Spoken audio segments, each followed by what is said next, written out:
Hello అండి. Welcome to Krishna's kitchen. ఈరోజు నేను స్వీట్ చేసి చూపిస్తున్నాను. సోరకాయ పాయసం చేసి చూపిస్తున్నాను. కద్దు కా ఖీర్ అని కూడా అంటారు.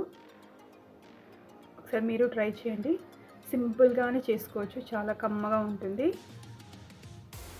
సోరకాయ పాయసాన్ని ఎలా చేయాలో చూపిస్తున్నా చూడండి. ఇది అందరికీ తెలుసు అనుకుంటాను. కానీ నేను సింపుల్‌గా ఎలా చేస్తానో చూపిస్తున్నాను. ఇక్కడ నేను ఒక చిన్న మీడియం సైజ్ సొరకాయ తీసేసుకొని పొట్టు తీసేసుకొని ఇలా తురుముకొని పెట్టేసుకున్నాను. ఇక్కడ ఒక ప్యాన్ పెట్టుకున్నాను. స్టవ్ వెలిగించుకొని ముందుగా డ్రై ఫ్రూట్స్ వేయించుకుంటాను.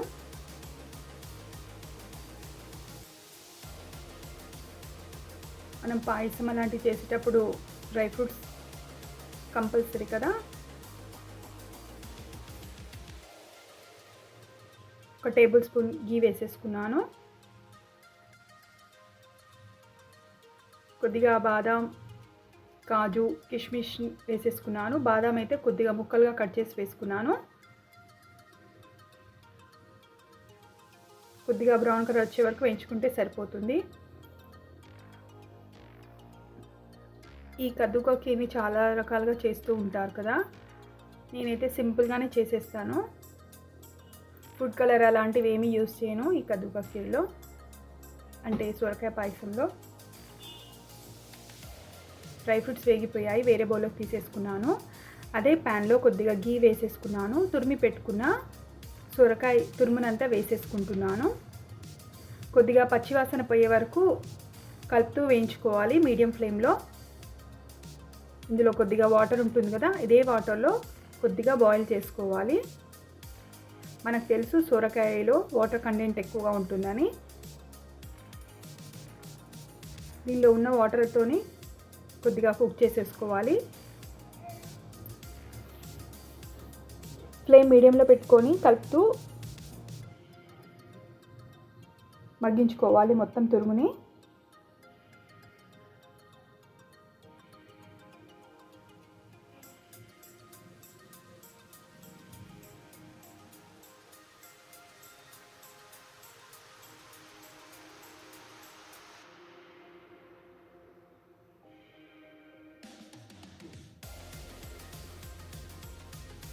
సొరకాయ తురుమంతా వేగిపోయింది.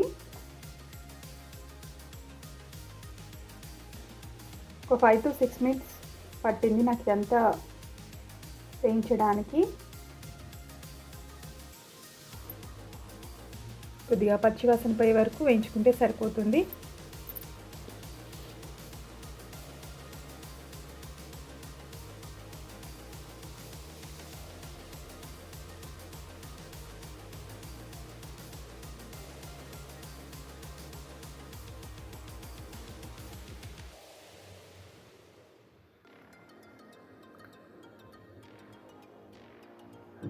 ఈ విధంగా ఉడికిన సొరకాయ తురుములో ముందుగా 2 టేబుల్ స్పూన్ సగ్గుబియ్యాన్ని నానబెట్టి పెట్టుకున్నాను. ఒక 15 minutes అలా వాటిని వేసేసుకుంటున్నాను.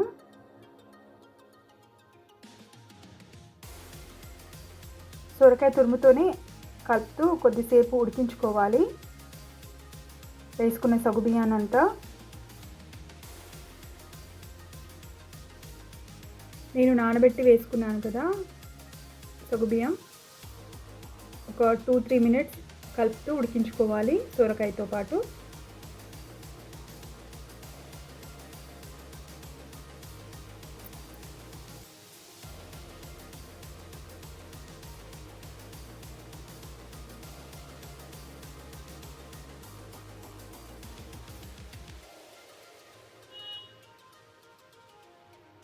ఇందులో కొద్దిగా వాటర్ వేసుకుంటున్నాను.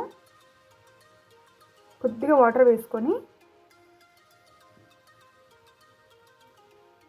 ఇంకొంచెం సేపు ఉడికించుకోవాలి.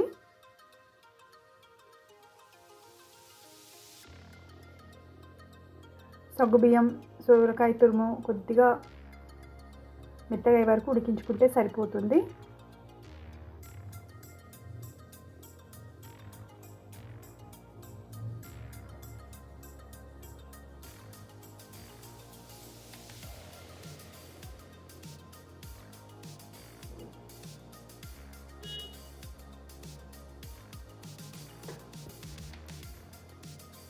సాబుదానా ఇష్టపడని వాళ్ళు స్కిప్ చేయండి. అంటే సగ్గుబియ్యం ఇష్టపడరు కదా, కొందరికి తినరు కదా.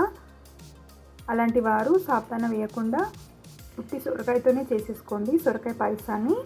అలా కూడా చాలా బాగుంటుంది.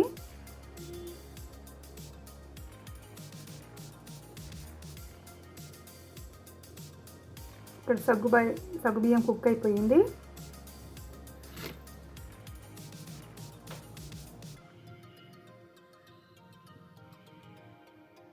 ఇక్కడ వేరే గిన్నె పెట్టేసుకున్నాను. ఆల్రెడీ పాలు మరిగించుకొని పెట్టుకున్నాను.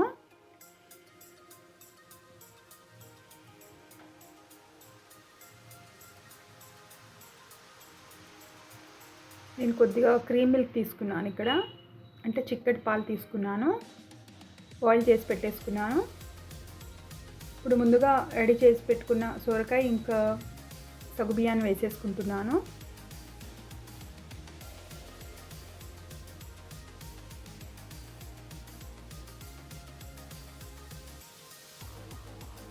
ఇలా కలుపుతూ ఉండాలి.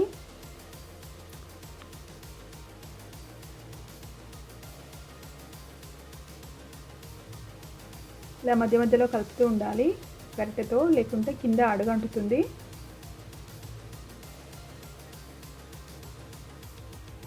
ఇక్కడ చక్కెర వేసేసుకుంటున్నాను.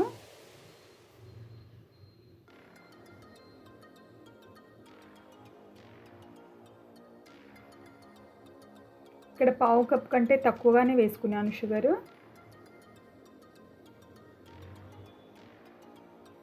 ఇలా మధ్య మధ్యలో గరిటెతో కలుపుతూ ఉండాలి. ఇంకా పాయసం చిక్కబడాలి. కొందరు ఇందులో కండెన్స్డ్ మిల్క్ వేసుకుంటారు.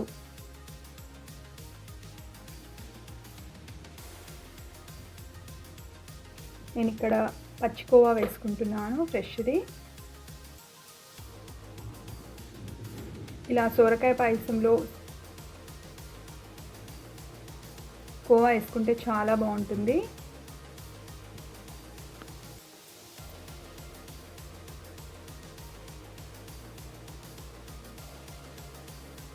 ఇక్కడ ఒక పావు కప్పు ఫ్రెష్ కోవా వేసేసుకుంటున్నాను.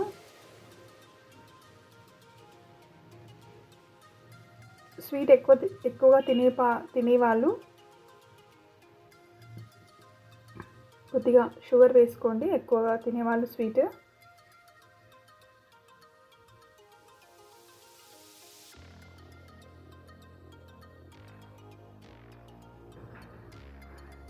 నేను తీసుకున్న కోవా కొద్దిగా స్వీట్గా ఉంటుంది కాబట్టి నేను చక్కెర తక్కువగా వేసుకున్నాను. ఇలా కోవా అంతా వేసుకొని బాగా కలుపుకోవాలి. కొద్దిగా ఇలాచి పౌడర్ కూడా వేసేసుకుంటున్నాను.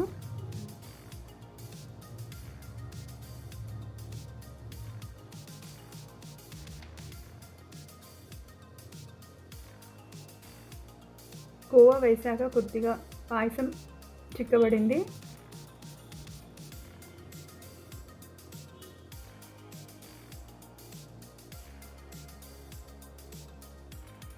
ఈ పాయసం చల్లారుతూ ఉంటే ఇంకా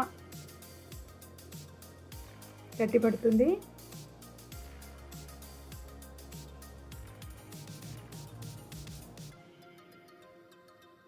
ఇలా కలుపుతూ ఉండాలి పాయసాన్ని.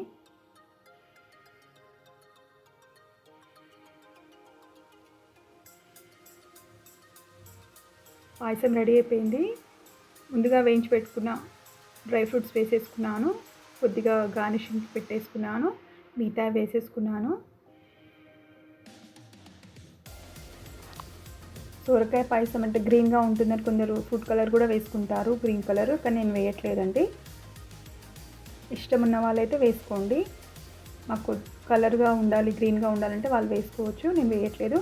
మీరు ఒకసారి ట్రై చేయండి, చాలా బాగుంటుంది ఈ పాయసం, సొరకాయ పాయసం.